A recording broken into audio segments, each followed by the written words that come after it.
Get a deeper connection with the Cougars of BYU sports.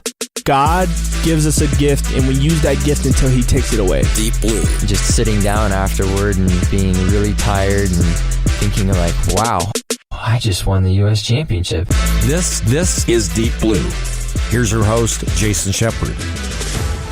Thanks for tuning in for a new episode of Deep Blue. This is the show where we get to know the person behind the number that you see on the field or the court.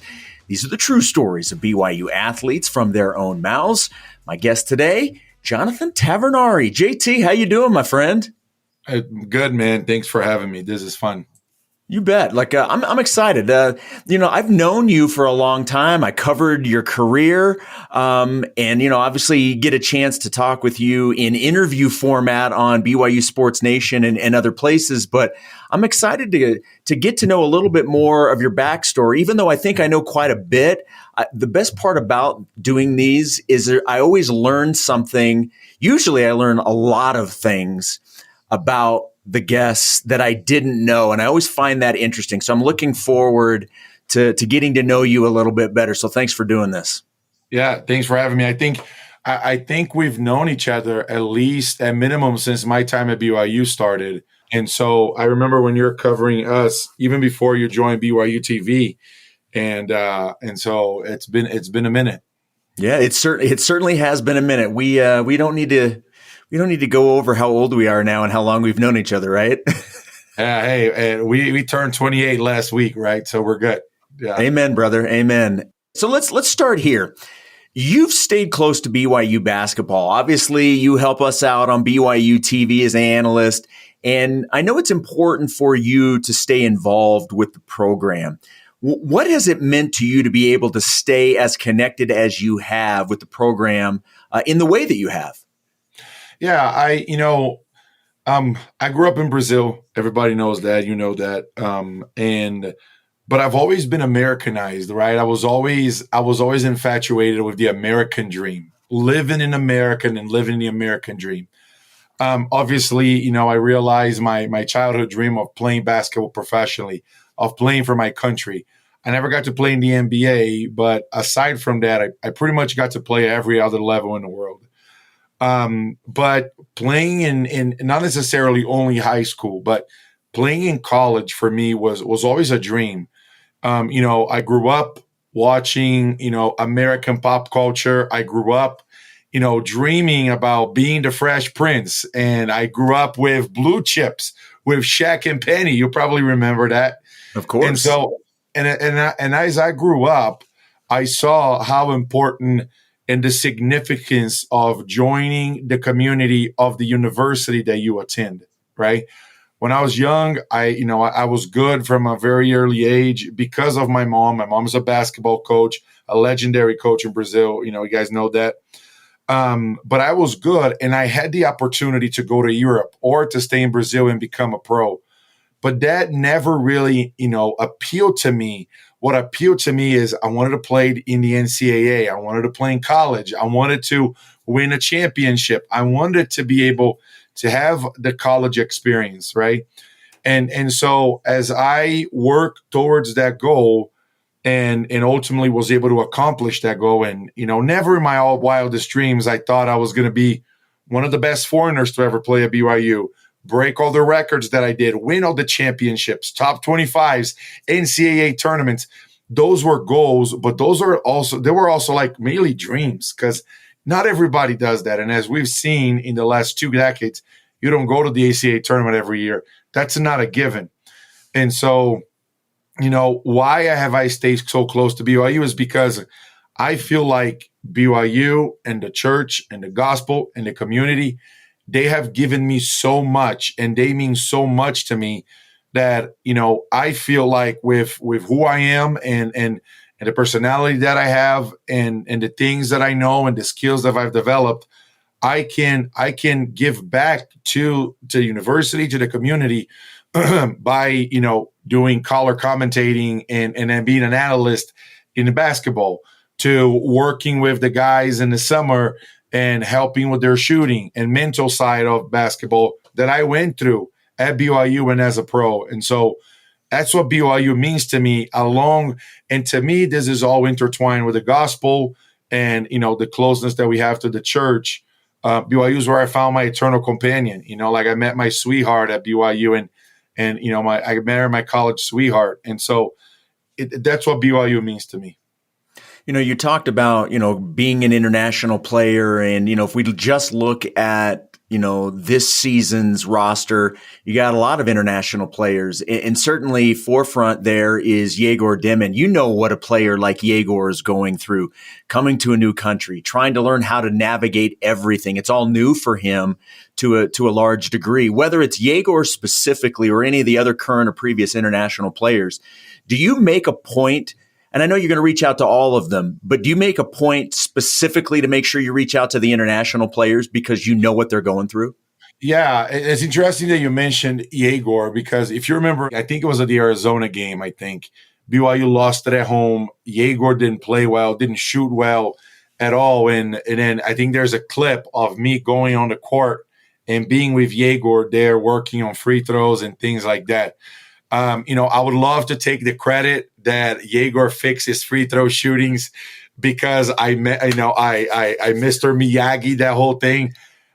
Truth is, Jace, we talked about anything and everything you can think of except basketball because exactly where you brought it up.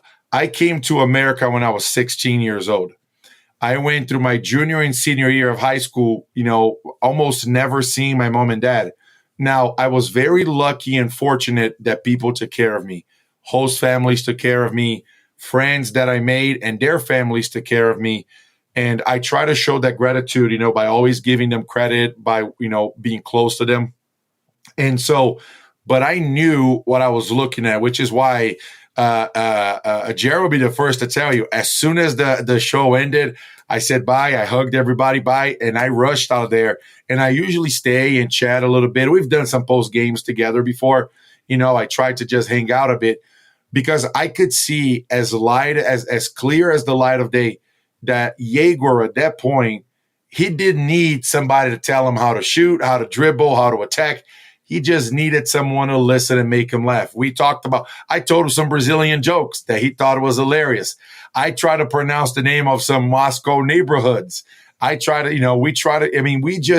We were literally talking about life and about, hey, I know how you're feeling. How's your family? Hey, how's your mom and dad? Are they going to come out for a game? What's the situation? And A, B, and C, and all of these different things. And we never talked about basketball because I know what that's like. I know what's to miss your mom and dad and you can't see them and you can only talk to them over the phone. Remember Skype? FaceTime wasn't around. iPhone wasn't a thing. I had to Skype my mom and dad. And, and so, and I've had that relationship with Foos. I had that communication, with other guys that have been here internationally. And I feel like those are the things that I can do to help the players, to help the program, because I do appreciate all the access that the university and the coaching staff, they continue to give it to me. When you came to Utah, and by that I mean the state of Utah, of course, you were not a member of the Church of Jesus Christ of Latter-day Saints. You mentioned that. So you're going through a lot of changes in a very short period of time. We're going to get into your conversion story in a minute, but I want to know, what did you know about the church and BYU, whether you knew you were going to end up at BYU or not? What did you know about either one of them when you came to the state of Utah in high school to start your high school career at Tempview?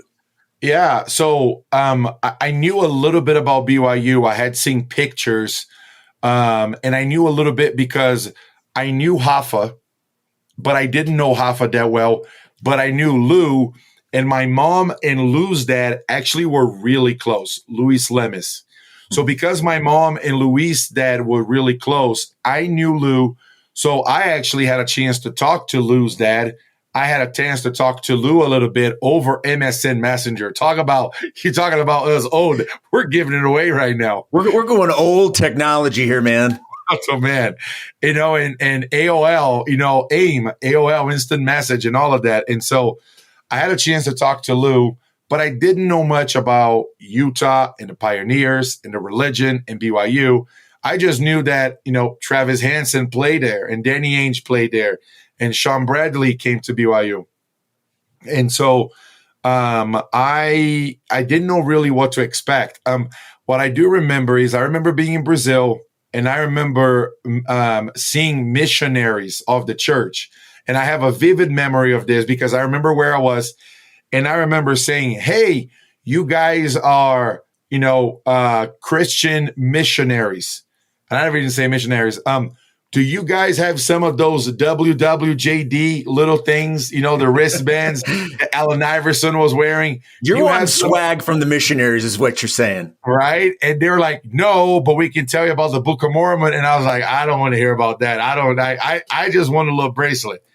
And I have a vivid memory of that even before I knew about the church. Now, the summer before I came officially, to the U.S., I had a chance to come and stay. So this is probably about 2002, Shep. And in 2002 is when I started communicating and talking to these guys. 2003, that summer, I got a chance to come and visit Provo for a couple of weeks. And, it was a big sacrifice on my parents' part to be able to send me here. I stayed with Lou. I hung out with him. And that was my first time seeing campus. And I fell in love with what I saw. It was my dream. I said, I'm going to work as hard as I can to one day play in the Marriott Center. And I was 15 years old. It was, I was 15 years old when that happened. And then I started organizing and making sure everything was okay with, the conference, the NCAA for me to come over. And that's when I first got to Utah. But just that year between 2003 and 2004, when I did have a few more conversation with missionaries about BYU, about Provo. They did come over to my house. My family and I made a point to research more. But, I know we're probably going to get into it, Now we're a little bit. But I wasn't like, hey, I want to discuss about the gospel. I just wanted to know more about BYU and Provo. So I'm curious then, you had the connection with Luis Lemon and obviously with Hoffa to a certain degree. Yeah. Is that the only reason that you came here? So I guess what I'm asking is, let's say that Lou played, I don't know, let's say Lou played at Cincinnati. I mean, is that where you would have gone to check it out? And maybe that's where, is it as simple as that? Yeah. So not really. And that's a good point. BYU used to have a coach in its staff, and his name is Walter Ruiz, right? Walter actually played for my mom for a few years back in Brazil. Walter is from the south of Brazil, but when you're good, you move to São Paulo, which is, the nucleus, the center, the epicenter of basketball in Brazil. And Walter came and actually played for my mom for a few years. And so my mom and Walter had a relationship. And so Walter started reaching out to my mom and saying, hey, I'm hearing, do you remember me? I played for you. My mom obviously remembered Walter. And he said, well, I'm hearing that you have a son that's really, really good and so on. So that's how my relationship and connection to Lou came about. Now I knew, that's how me reaching out to Lou came about because my mom already knew Lou's dad. And I knew Lou from going and watching him because he was really good in Brazil. And the same thing with Hoffa. I knew who Hoffa was. He was 17, 18, 19. And I would love to go to older kids' games to see their play. And so I knew them. They knew me because we had events. I think this trophy right here that you see right here, that's a player of the year for the state of São Paulo. And I was at an event where Lou and Hoffa were there. And I'm like, and you know me, so you're not surprised when I tell you. I walk up to them and be like, what's up, y'all? Y'all good? I'm good. Let's hang out, And so I knew them from that. And then along with my mom knowing Lou's dad. But because Walter played for my mom and Walter was part of the BYU staff, he said, look, obviously, I don't know if he has a chance to play for BYU. We're a solid program. But I would love to see if we can help in his development. And my mom at that time, like I mentioned, because my dad is Italian, I have an Italian passport. I was already being offered to go to Europe and be part of an academy, much like Yegor went to Real Madrid. Now, I wasn't good enough to go to Real Madrid, but I had big teams in Italy asking, like Virtus Bologna, where Ginobili played, Bologna Fortitudo, where is also a historic team, Milan, who's also a historic team. And so, but I never really wanted to go to Europe. I wanted to come to the US. And my mom has 3 PhDs. My dad has 2. And how many do you have, by the way? Anyway, we're going to continue this conversation. And so, Jason, I graduated. I majored in basketball with a degree in communications and networking. Okay, so hey, look, you're not. Look, trust me. I'm not throwing shade. I promise. And so because of that, I always wanted to come to the U.S. And my mom liked that idea, but she said, "I don't know who I'm going to send you there. I don't know anybody, but I know Walter. I know Walter's family. I know what's all about." He knows what I'm all about. My mom was selected. My mom was honored as the coach of the century in Brazil. The coach of the year award in Brazil is named after her. And so she is her, right? And when it comes to Brazil basketball, for youth basketball. And so Walter knew these things and said, okay, he was going to come over and he's going to stay with me. We got it cleared by the NCAA in the Mountain West. And, and my focus was to getting good grades. And when I came here, my first year, I actually lived with Walter when I was going to Timview. And by being at Timview, that's when I first knew about the gospel and heard about the gospel. How JT ends up joining the Church of Jesus Christ of Latter-day Saints is a fascinating story. A prayer over a lost personal item clinched his conversion. That's all coming up next on the Deep Blue Podcast from BYU Radio. Thanks again to everyone out there for listening to the Deep Blue Podcast. Make sure you leave us a rating and a review on the show. You should always check out other BYU Radio podcasts as well, like Big Stories. Cleon Wall dives into incredible and amazing tales from around the Big 12 and beyond, like Kansas offensive coordinator and former BYU coach Jeff Grimes. He and his wife Sherry decided early in their marriage that they wanted to adopt a child from another country. They detail their long journey to adopting Jada from Africa and how that girl changed their family dynamic.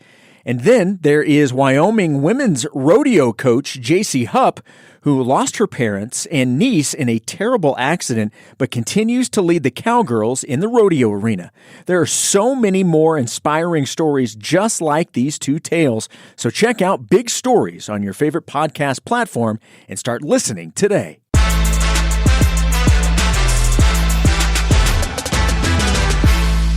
This is the Deep Blue Podcast from BYU Radio, and today's guest is former BYU basketball player and current Cougar television analyst Jonathan Tavernari. Before JT became the Brazilian bomber at BYU, he was a foreign basketball prospect feeling his way around his American peers at Timview High School in Provo. It was during this time that he was introduced to the Church of Jesus Christ of Latter-day Saints.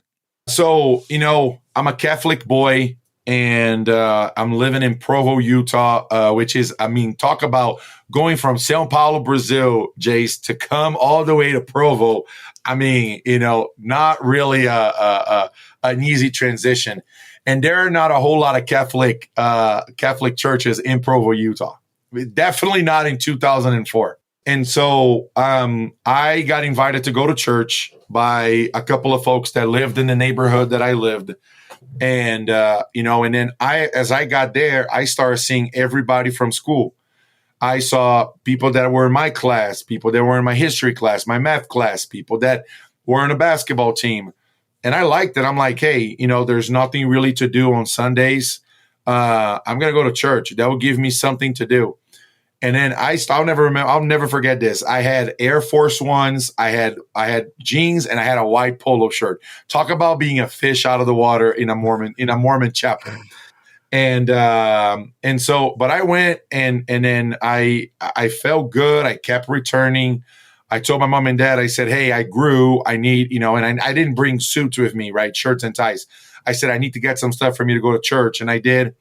I went to Mr. Mac. That's when I met the Mr. Mac people.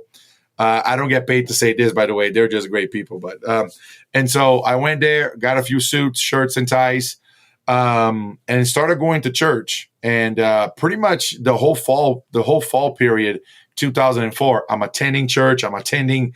At the point it was mutual, which is young man activity now. And I'm just going and I'm having a good time. I'm performing and singing performances. I have no idea, what in the world that's going on, but I'm there. I'm having fun. And until probably about conference time on October.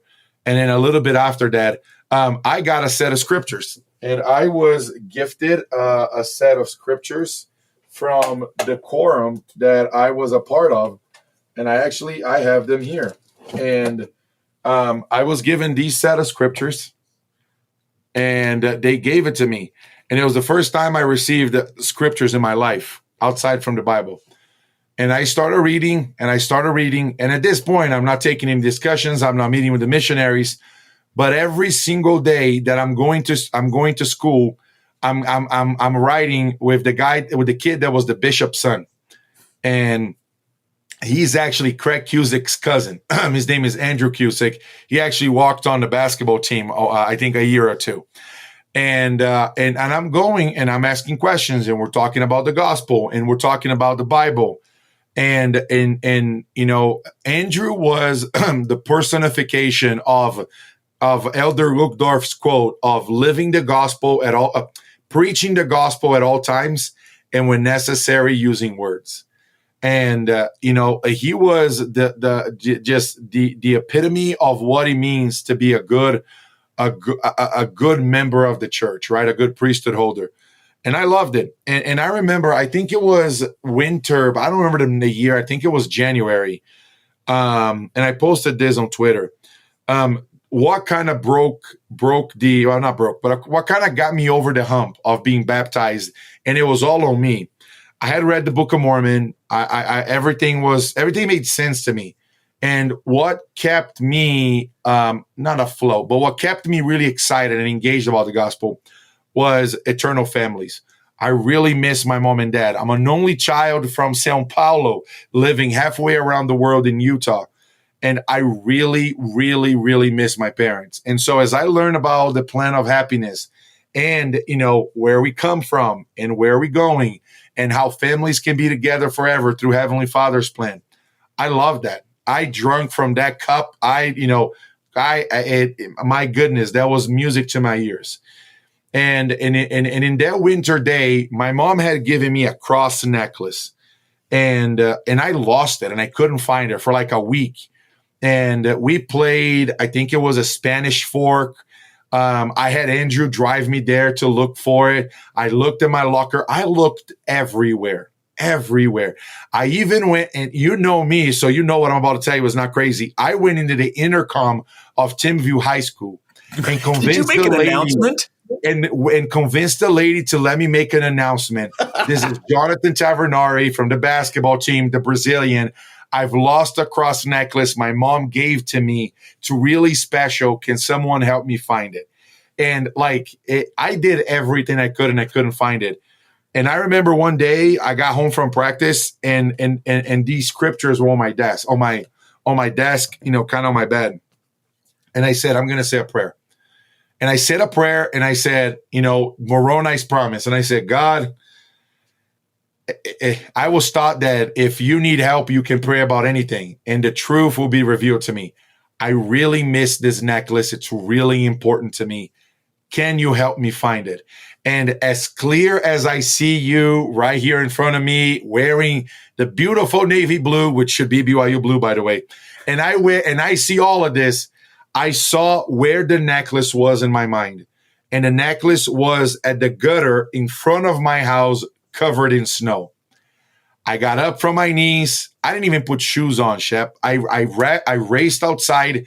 I started cleaning the snow, and the necklace was there. And wow.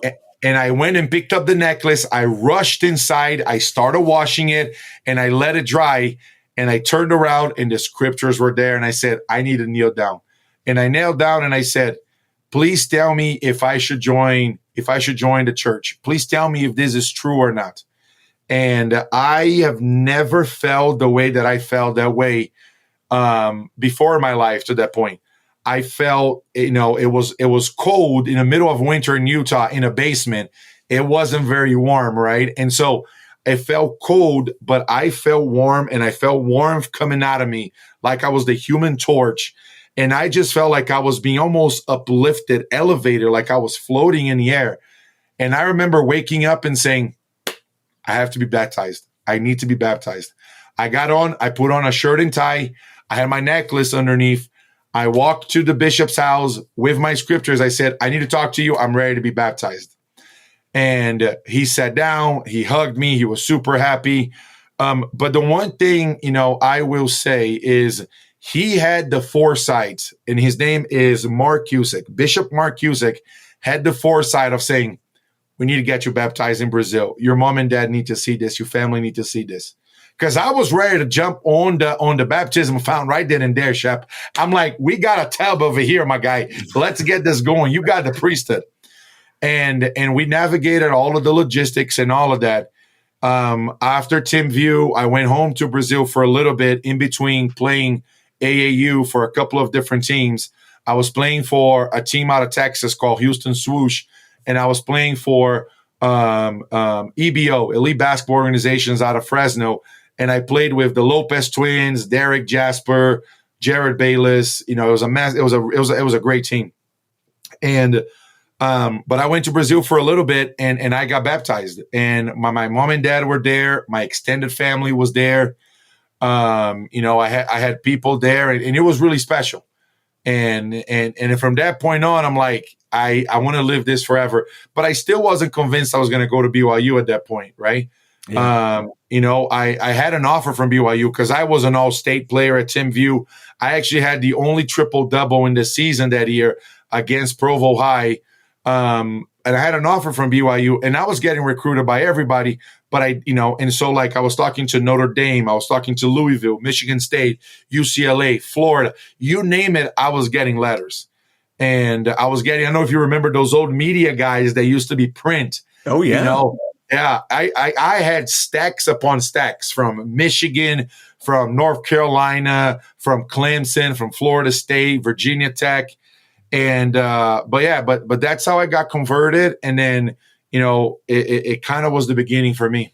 You may have noticed in this podcast episode, or if you know anything about JT, he does like to talk, and that's good for a podcast. He talks so much, we decided to turn our conversation into 2 episodes. Coming up in part 2, Jonathan talks about why he left Provo to attend Bishop Gorman High School in Las Vegas, why he decided to come back to BYU, even though he was offered scholarships to big-time basketball programs, and how he strives to positively represent Jesus Christ in all of his endeavors. This episode was produced by Ben Hall. Deep Blue's senior producer is Cleon Wall. You can find all Deep Blue podcasts on the BYU Radio app and anywhere you get your podcasts. Deep Blue is a production of BYU Radio.